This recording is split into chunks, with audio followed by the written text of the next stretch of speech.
à Étienne. On a découvert un endroit sympa où tu peux manger pour 10 € à volonté avec un alcool offert, donc ça c'est cool. Donc on a été à Pise.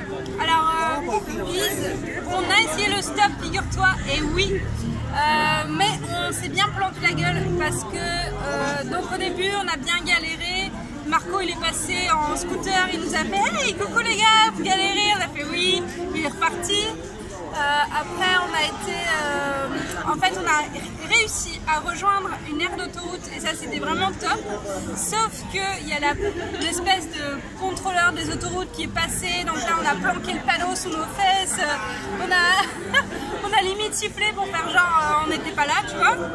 Et après, une fois que eux ils étaient partis, il y a la police qui est vraiment arrivée. Enfin, on pense que, en tout cas, il y avait un gyrophare sur la bagnole. On a flippé sa race, on est parti.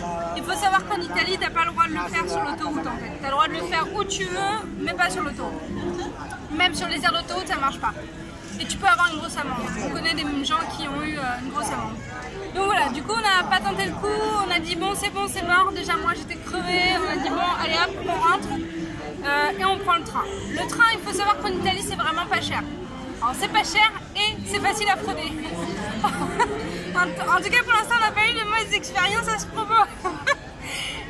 Disons qu'on a fraudé 50-50 tu vois, il y a une fois on fraude, une fois on fraude pas, voilà, ça dépend des moments.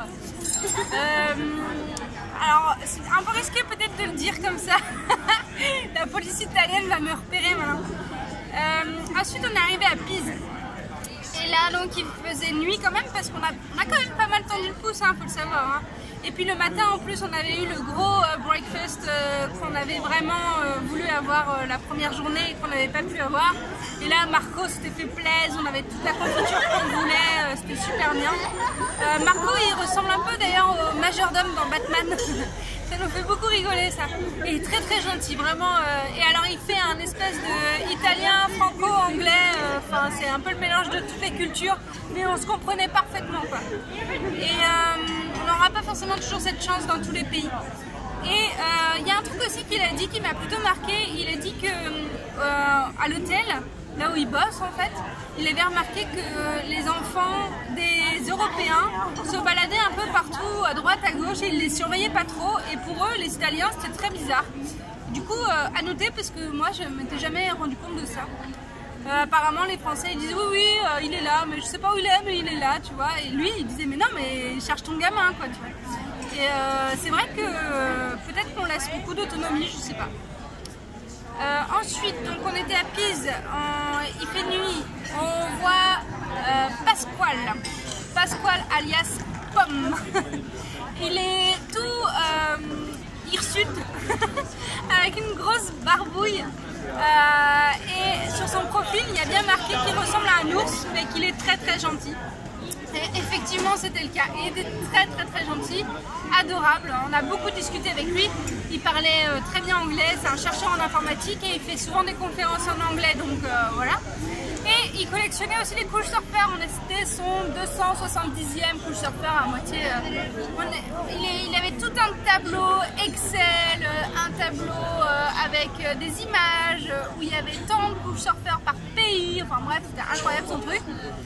Il mettait des annotations aussi en fonction de si c'était bien, pas bien, t'avais des moins ou plusieurs plus ou ouais. Ensuite qu'est-ce qu'on avait, donc ouais, après avec lui donc on a beaucoup discuté philosophie avec la vidéo que je vous ai envoyée sur Facebook, The Egg, je vous conseille de la voir et de discuter après entre vous. Ensuite on a fait un jeu parce que bon il était tard mais on s'en foutait, voilà, Balestec, on est en vacances pendant un an et on a joué à Winter of Dead, non Dead of Winter, voilà. Et c'était un jeu zombie vraiment très très fun, vraiment très très bien, tout en anglais. Il nous expliquait tout en anglais, toutes les cartes étaient en anglais et Tristan et moi on a géré. C'était une grosse victoire pour nous ça, ce jeu, parce que ça permettait pour nous de nous mettre en forme et tout sur l'anglais et franchement c'est ardos mais c'était bien et on s'est éclaté au final et c'était un jeu coop. Il faut savoir que Pasquale n'a que des jeux coopératifs dans sa maison et il en a plein, vraiment plein et c'est super chouette quoi. Le gars était trop sympa, trop intéressant. Après, donc le lendemain, il fait beau, gros soleil. De toute façon, tous les jours, il fait beau, gros soleil, mais bon, voilà. Et on se dit, tiens, Pise, c'est à côté de la plage. Paf, on prend un bus, on y va, même pas 5-10 minutes, on y était, les pieds dans l'eau turquoise, nickel quoi. Là, on se baigne comme des fous, c'est trop bien. Vers midi, 13h, on retrouve Pasquale. Pasquale connaît tous les endroits secrets de Pise. Alors ça, franchement, je vous conseille le couchsurfing aussi pour ça, quoi, tu vois. Parce que le gars, il connaissait tout et il nous amenait dans des boui-boui, tu vois, secrets. Viens, je vais te faire goûter ça et tout. D'ailleurs, on a goûté un truc spécial Pise, c'est la... Oh non, cicciné. Voilà, c'est ça. C'est une espèce de... Je sais pas trop comment expliquer, une espèce de farine plate, mais c'était vachement bon. Et c'était une farine plate, c'est chelou comme truc, avec du blé.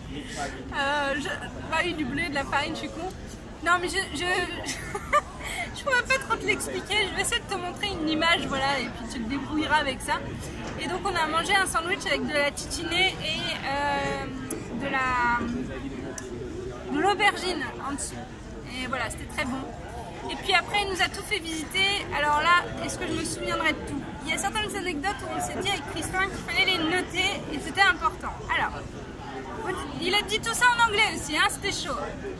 Donc la première, c'est qu'il y a un mec qui a trahi son pays, et donc l'Italie, et il a été enfermé tout en haut d'une tour avec son fils. Et pour pouvoir survivre, parce qu'il pensait qu'un beau jour on le libérerait, et ben il a bouffé son fils. Voilà.